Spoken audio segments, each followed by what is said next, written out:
La figura de Roberto Rossellini, ligada al surgimiento del neorrealismo italiano, suele quedar reducida a los límites muy acotados de ese movimiento. Sin embargo, nada hay más alejado del dogmatismo que sus films.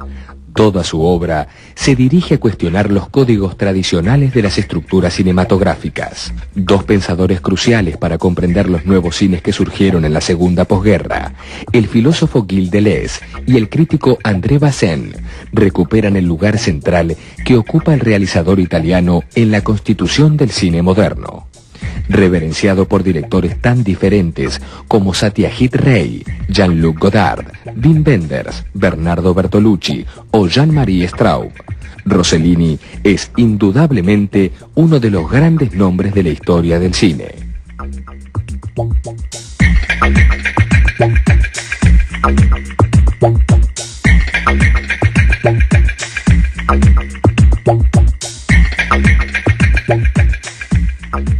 Roberto Rossellini nació en Roma el 8 de mayo de 1906 en una familia adinerada.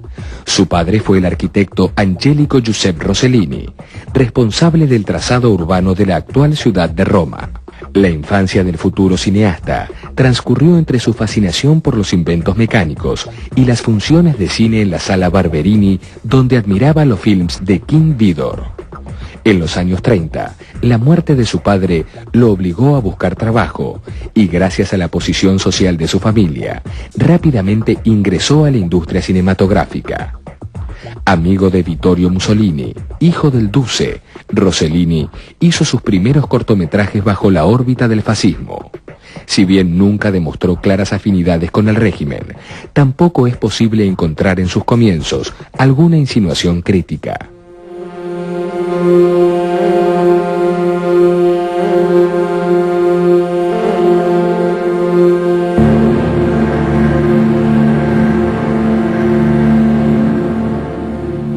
En 1941 dirigió su primer largometraje, La nave blanca, que es un film propagandístico consagrado a difundir las virtudes de los navíos hospitales italianos durante la guerra. Interpretado por actores no profesionales y dominado por un tono fuertemente documental, la película, sin embargo, esboza levemente esa mirada humanista que caracterizará luego al cine de Rossellini. Esa contradicción entre el director que filma películas fascistas por encargo y el cineasta que busca una imagen esencial, tal como él mismo definirá a su estilo maduro, crece en las películas siguientes: Un piloto regresa, El hombre de la cruz y Desiderio.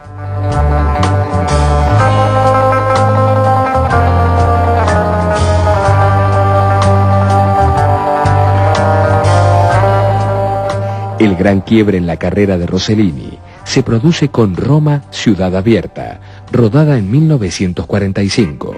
Es que durante la ocupación alemana en Roma, el realizador asiste a las atrocidades cometidas por los nazis y abandona su actitud poco comprometida por un decidido antifascismo. Roma, ciudad abierta, muestra ese pasaje. En el film, un cura, un militante comunista y una mujer de pueblo mueren unidos por una misma causa en las vísperas de la liberación.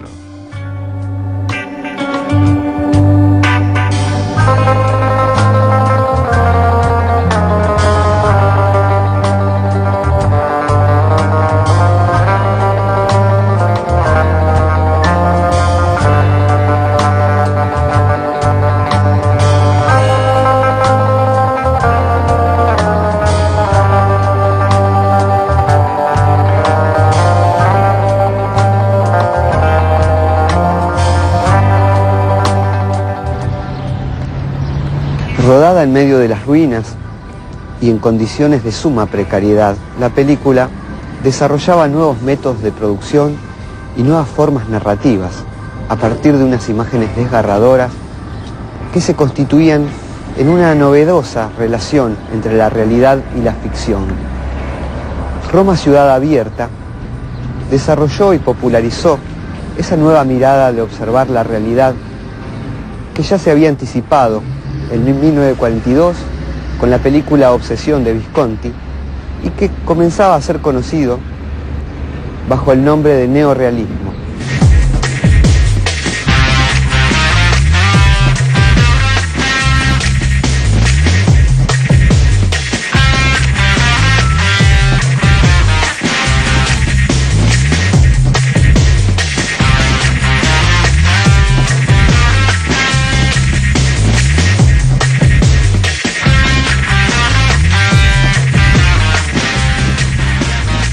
Si bien no es más que una etiqueta que pretende unificar los rasgos de un conjunto heterogéneo de films italianos de la inmediata posguerra, podría definirse la estética neorrealista a partir de un grupo de constantes estilísticas y de innovaciones en los modos de producción. Contra la cultura oficial, elección de ambientes populares y problemáticas cotidianas, frente al cine clásico, fragmentación dramática y debilitamiento de la acción en provecho de una mayor intensidad en la percepción y en la descripción. Contra el Star System, actores no profesionales, improvisación y ausencia de maquillaje, ante la destrucción de los estudios, rodaje en escenarios naturales, iluminación naturalista, velocidad de la puesta en escena y, a menudo, la apariencia del film como un documental reconstruido. Influido por el realismo soviético, el documental inglés, el realismo negro francés y las técnicas narrativas de la moderna literatura norteamericana, el neorrealismo venía a denunciar las miserias sociales de la Italia de posguerra, la destrucción, el mercado negro, el desempleo, la prostitución, los abusos políticos y el subproletariado.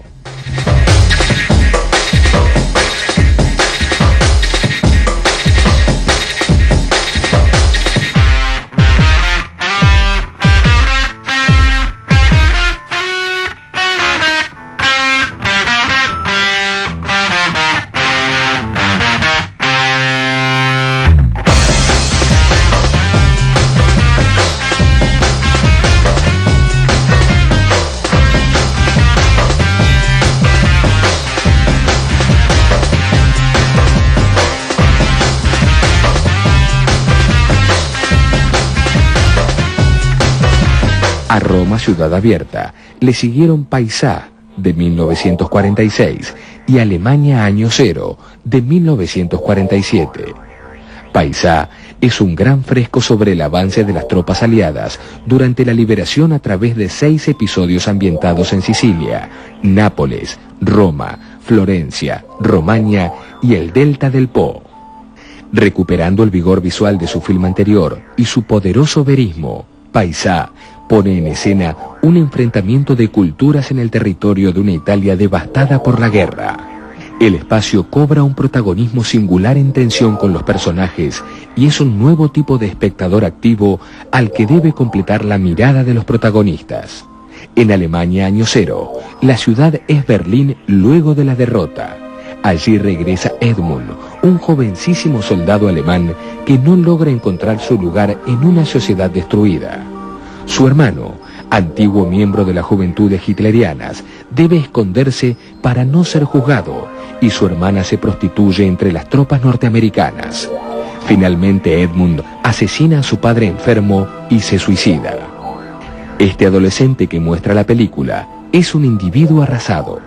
El fin de la guerra no le ha reservado un lugar en donde pueda volver a empezar, por eso deambula sin rumbo por las calles, y la ciudad en ruinas se convierte en un reflejo cruel de su situación. El tono pesimista del film para retratar la degradación moral de una ciudad ahogada por la barbarie bélica contrastaba incómodamente con el optimismo de la reconstrucción europea. Y sin embargo, la denuncia de ese estado de cosas era, para Rossellini, la única base honesta sobre la que podría fundarse una nueva sociedad. Conocidos como la trilogía de la guerra, este grupo de films tuvo una enorme influencia en el desarrollo del cine de la segunda mitad del siglo. Todo el cine moderno está anunciado allí, a tal punto que Jean-Luc Godard afirmó: todos los caminos conducen a Roma, Ciudad Abierta.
que el cineasta Rueda en los años siguientes lo van apartando cada vez más de los códigos del neorrealismo, para constituirse en una reflexión frontal, cruda y honesta sobre las contradicciones de Europa de la posguerra. Rossellini denuncia ese falso optimismo de las democracias de Europa que intentaban olvidar rápidamente al nazismo, como evitar toda autocrítica.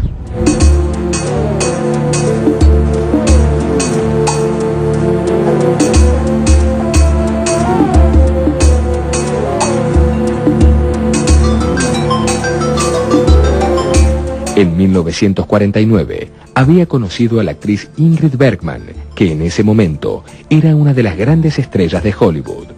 El romance entre ambos fue considerado un escándalo, ya que Bergman aún se encontraba legalmente casada con Peter Lindstrom. La actriz fue prácticamente olvidada por los grandes estudios norteamericanos. Ajenos a todo, Rossellini y Bergman se casaron. Ella fue la protagonista en muchos de los films que el cineasta rodó durante esos años.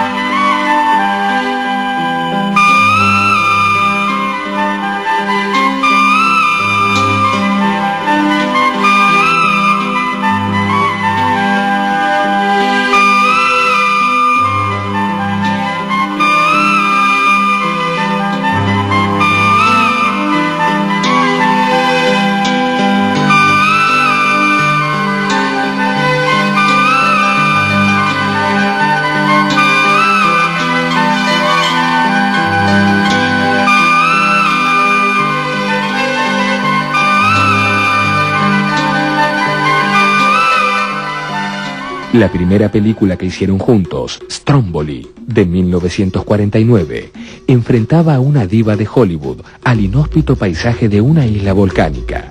De ese contraste real entre Ingrid Bergman y los pescadores del lugar, el film obtenía una potencia estética extrema. Pronto se advierte que las peripecias de la mujer refugiada no son sino el punto de partida de un viaje introspectivo hacia la autoconciencia, al cabo del cual el personaje accede a un estado de plenitud espiritual. Francisco, juglar de Dios, es en cierta forma un complemento de Stromboli.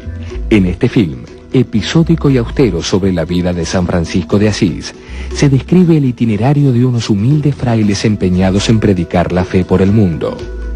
No se trata aquí de una toma de conciencia, sino de una misión de concientización. Esa búsqueda espiritual continúa en Europa 51, nuevamente con Ingrid Bergman, y culmina en una de las obras cumbres del director y la actriz, Viaje a Italia, de 1953. El film describe la crisis de pareja de un matrimonio inglés que viaja a Nápoles. Nada extraño sucede en sus vidas ordenadas, excepto el ocio, y eso es justamente lo que dispara el conflicto. De pronto, la acumulación de tiempos muertos empieza a producir extraños sentidos. Pocas películas de ficción se aproximan tanto a un documental sobre sus propias condiciones de rodaje como esta. Rossellini filmó sin guión, siguiendo su intuición y desconcertando a todos sobre el sentido de lo que registraba. Durante días enteros, siguió a Ingrid Bergman paseando por el museo y varios de los elementos centrales del argumento, como la perturbadora visión de los cuerpos calcinados de dos amantes en las ruinas de Pompeya, que hace estallar la crisis en el matrimonio. Fueron hallazgos azarosos que se incorporaron tardíamente a la película. La puesta en escena no ilustra una narración previa, sino que la busca, y en esa búsqueda la genera. Sin ninguna verdad de la cual partir, el cine se vuelve una instancia de riesgo, pero también una pesquisa en procura de una revelación. En ese sentido, la película extrema la dirección que venía tomando el cine de Rossellini, una larga espera de algo que solo será redimida por la revelación de un hecho tal vez nimio, pero que súbitamente cobra un poder extraordinario.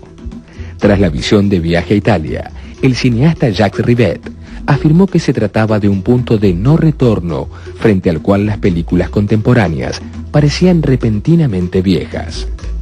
Y lo cierto es que Rossellini se distancia cada vez más de una idea del cine como registro y del relato fílmico como una estructura cerrada.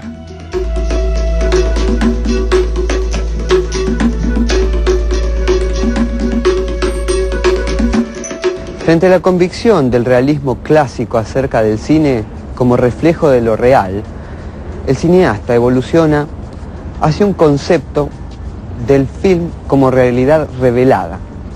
Las imágenes no muestran simplemente el mundo, sino que, como afirma el crítico André Bazin, se dejan filtrar por él.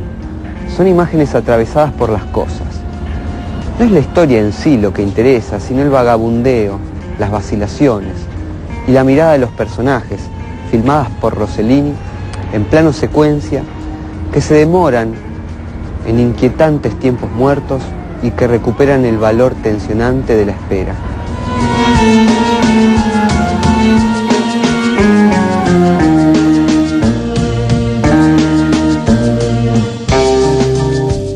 A pesar de su gran originalidad, o precisamente a causa de eso, la mayoría de los films que rodó Rossellini luego de la trilogía no fue comprendida y resultó un fracaso comercial. Su matrimonio con Ingrid Bergman había entrado en crisis y la pareja se separó en 1957. Para ese entonces, Rossellini había iniciado un romance con la guionista hindú Somali Dasgupta. La búsqueda espiritual que había iniciado en sus películas anteriores descubre, a partir del film India, el valor didáctico de las imágenes que el director desarrollará luego, al volcarse de lleno a la televisión. Cada vez más, Rossellini tiende a reducir los efectos rítmicos del montaje en beneficio de los tiempos demorados, el plano secuencia y la supremacía de la puesta en escena. Los erráticos años siguientes, entre 1959 y 1962, están marcados por el regreso al tema de la resistencia durante la Segunda Guerra Mundial, tal como se muestra en El General de la Rovere o Fugitivos en la Noche, y por la exploración de films de reconstrucción histórica como Vanina Vanini o Viva Italia. Con excepción de El General de la Rovere, todos ellos tuvieron una muy mala recepción entre el público.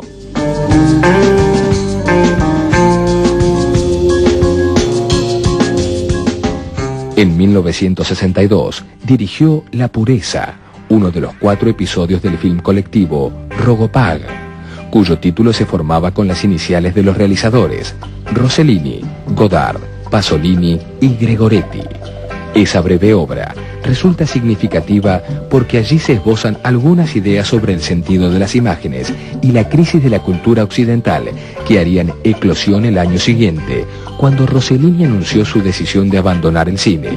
Las películas, dijo, se habían convertido en objetos del espectáculo y no en instrumentos del conocimiento. Era necesario entonces interrogarse acerca del poder informativo de las imágenes y avanzar hacia un cine de función didáctica. El director vio en el auge de la televisión, que en Italia era un organismo estatal, la posibilidad de llegar a grandes audiencias y cumplir así con el objetivo de reeducar los modos de la percepción, condición necesaria para aspirar al cambio de las estructuras sociales. Las imágenes electrónicas harían ingresar el humanismo rosselliniano en una etapa de concientización. El cineasta fundó la productora Fidec, que se proponía realizar una verdadera enciclopedia audiovisual, compuesta tanto por obras de ficción como por emisiones científicas o de reconstrucción histórica. Finalmente, entre 1964 y 1973, Rossellini solo lograría llevar a cabo 9 programas y algunos cortos documentales.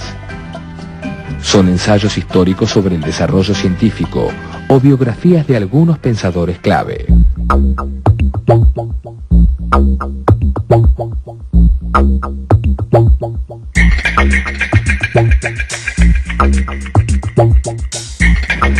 A pesar del cambio de formato, Rossellini no dejó de avanzar en modos de representación muy alejados de las estructuras dramáticas clásicas. La mejor televisión cultural contemporánea tiene su origen en esos programas austeros y reveladores, edificados pacientemente en los años 60 y 70, cuando las imágenes electrónicas eran todavía un territorio sin explorar.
Pero la televisión no fue lo que el cineasta había pensado que podía llegar a ser. Los directivos de los canales estaban más preocupados por las mediciones de audiencia que por el valor instructivo de su programación. A pesar del bajo costo de producción de sus proyectos, el cineasta debió interrumpir su realización.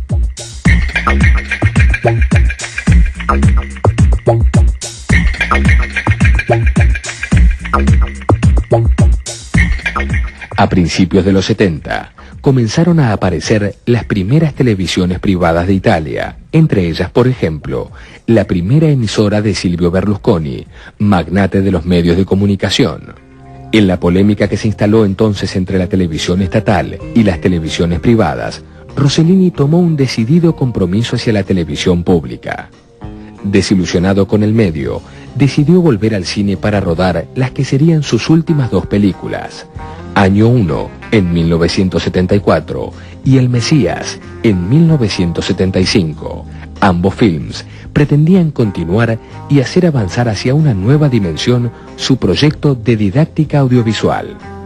El primero giraba alrededor de la vida de Alcide de Gasperi, uno de los artífices de la democracia cristiana en Italia. El segundo, que reconstruía la vida de Jesús, fue planeado como la primera parte de un díptico que debía completarse con un film sobre el joven Karl Marx. Pero Rossellini no pudo completar el proyecto. Murió en Roma el 4 de junio de 1977. El año anterior desaparecía Luchino Visconti. En 1975 era asesinado Pier Paolo Pasolini y en 1974 había muerto Vittorio De Sica. En un breve lapso, el cine italiano perdía a varios de sus más grandes directores.